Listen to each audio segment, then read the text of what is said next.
انسان ټول رستړی شي کارونه وکي الله تعالی پښ پراولي نه پای کې آرام وکي نو غټول تکاوت ول الله تعالی ختم کی الله تعالی قرآن مجید کی په سورۃ النبا کې فرمایي وجعلنا نومکم سباتا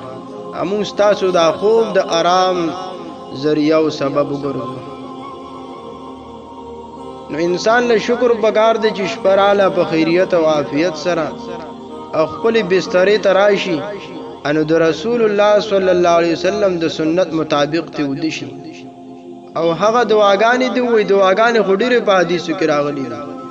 لیکن کم از کم هغه مختصر دعا هر مؤمن له پکار دی چې وې ځکه لوی شپه د انسان هیڅ پته نه لګي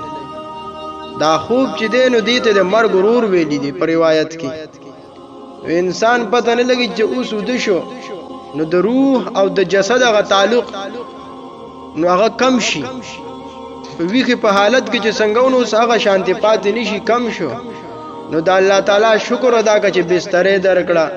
او روح صحت درکو چې په خیریت او عافیت سره تو دشي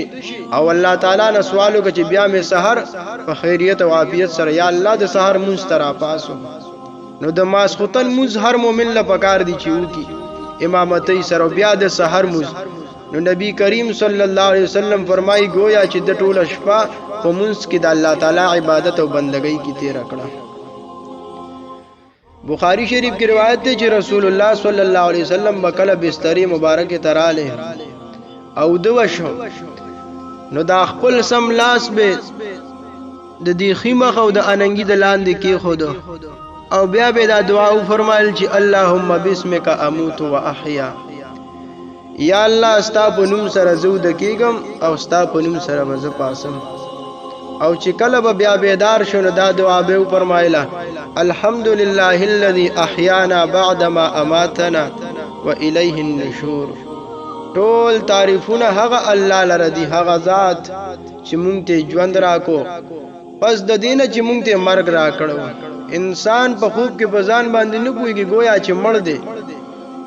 نبی علیہ السلام به شکر ادا کو د الله تعالی چې سحر ته برا پاسې دو و الیه النشور او دغه الله تعالی طرف ته یو فرت للی او مرګ دی او رب سره ملاقات ته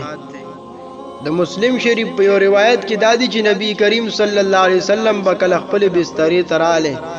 نو دا دعا به مو فرمایل چې الحمدلله الذي اطعمنا وسقانا وكفانا واوانا ټول تعریفونه هغه الله لره دي چې مونږ ته خوراک راکو مونږ ته اسقاق راکو زمونږ د فار کافی وګرځیدو د هر یو شر په بدله او مقابله کې او مونږ ته ټکانه راکړه فکم ممن لا کافی له ولا مؤوی له نبی علیہ السلام فرمایل سمرا خلق تی چې دا غید فار نسو کافیشته او نسو موویشته دي او شکر دې چې الله تعالی زموږ د پاره د هر شر نه کافی وګرځیدو او مونږ ته ټکانه راکړه